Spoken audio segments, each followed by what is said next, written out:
अगर आप यह वीडियो नहीं देखोगे तो शायद आप जिंदगी की एक बहुत बड़ी सच्चाई से अनजान रह जाओगे। मैं फातिमा हूँ। मैंने और आरिफ ने 1 साल तक एक दूसरे को समझने के बाद शादी की थी। हमारी शादी बहुत सादगी से हुई, जिसमें सिर्फ करीबी दोस्त और परिवार वाले ही शामिल थे। आरिफ को दिखावे से नफरत थी, इसलिए उन्होंने यह फैसला लिया था। हम दोनों एक बड़े शहर में काम करते हैं, जबकि आरिफ के माता पिता गाँव में रहते हैं। आरिफ का गाँव जाना बहुत कम होता है। जब भी माता पिता से मिलना होता है वे शहर ही आ जाते हैं। हमने अभी अभी लोन पर एक छोटा सा घर भी ले लिया है। शादी के बाद मैंने अपनी नौकरी छोड़ दी थी। हमारा घर सड़क के किनारे है और खिड़कियों से सड़क का नजारा साफ दिखता है। हमारे किचन की खिड़की से भी बाहर का दृश्य देखा जा सकता है। हर सुबह आरिफ के लिए नाश्ता बनाते हुए मैंने सड़क के उस पार एक लड़की को देखा। वह ज्यादा उम्र की नहीं थी, लगभग 26 साल की होगी। मुझे शुरू में लगा कि वह किसी का इंतजार कर रही होगी, लेकिन जब लगातार 3-4 दिन तक मैंने उसे देखा तो मेरा मन बेचैन होने लगा। एक दिन जब आरिफ सो रहे थे, वह फिर से सड़क पर खड़ी थी और हमारे घर की तरफ देख रही थी। मैंने हिम्मत जुटाई और बाहर जाकर उससे पूछा, क्या बात है बहन, आप किसे ढूंढ रही हैं? वह घबराकर बोली, क्या आरिफ यहीं रहते हैं? मैं चौंक गई। हाँ, लेकिन आप उन्हें कैसे जानती हैं? इतना सुनते ही उसके चेहरे का रंग उड़ गया और वह तेजी से वहाँ से चली गई। मैंने उसे आवाज दी, लेकिन उसने सुना ही नहीं। जब मैं वापस आई तो आरिफ उठ चुके थे। उन्होंने मुझसे पूछा, कहाँ गई थी? मैंने कहा, एक लड़की कई दिनों से हमारे घर की तरफ देख रही थी। जब मैंने उससे पूछा तो वह तुम्हारा नाम जानती थी। क्या तुम किसी गोरी और खूबसूरत लड़की को जानते हो? ये सुनते ही आरिफ भड़क गए और बोले, तुम पागल हो क्या? कोई भी कुछ भी कहेगा और तुम मान लोगी। लेकिन मैंने उनके चेहरे की घबराहट को महसूस कर लिया था। अगले दिन जब मैं किचन में गई तो देखा कि खिड़की की ऊपरी कुंडी बंद थी, जबकि मैं हमेशा नीचे वाली कुंडी से बंद करती थी। बड़ी मुश्किल से उसे खोलकर मैंने बाहर देखा तो मेरे होश उड़ गए। आरिफ उसी लड़की से मिल रहे थे। वे उस पर चिल्ला रहे थे और वह रो रही थी। आरिफ ने गुस्से में उंगली दिखाकर उसे वहाँ से जाने को कहा। मैंने जल्दी से खिड़की बंद कर दी ताकि आरिफ को पता न चले कि मैंने यह सब देख लिया है।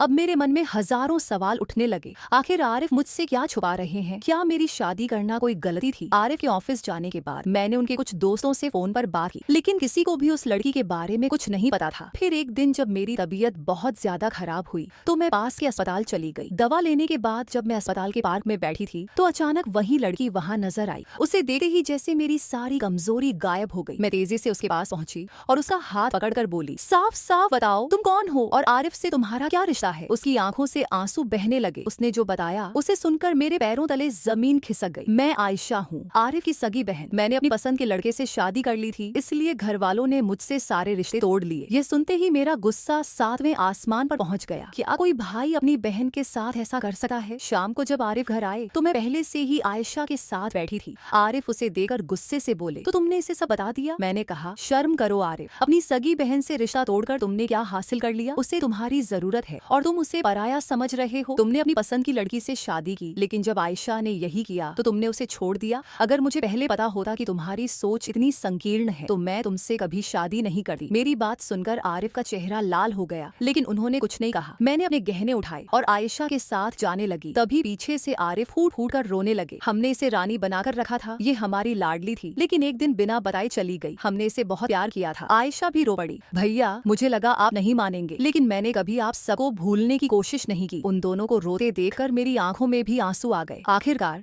आरिफ ने अपनी गलती मान ली और आयशा को गले लगा लिया। हमने उनके माता पिता को भी अस्पताल बुलाया। उन्होंने भी अपनी बेटी को अपने सीने से लगा लिया। आयशा के पति की तबीयत काफी बेहतर है और डॉक्टर ने कहा कि वे जल्द ही डिस्चार्ज हो जाएंगे। आज आरिफ की आंखों में एक अलग सुकून है। उन्होंने आयशा को प्यार से कहा, कुछ भी हो जाए मैं तुम्हें कभी छोड़ूंगा नहीं, क्योंकि रिश्तों की असली पहचान गलती मान लेने और एक दूसरे को माफ करने में ही होती है। जिंदगी छोटी है, इसे नफरत में नहीं बल्कि प्यार में बिताना चाहिए। अगर आपको यह वीडियो अच्छी लगी तो हमें कमेंट में जरूर बताएं और इसे अपने दोस्तों के साथ शेयर करें।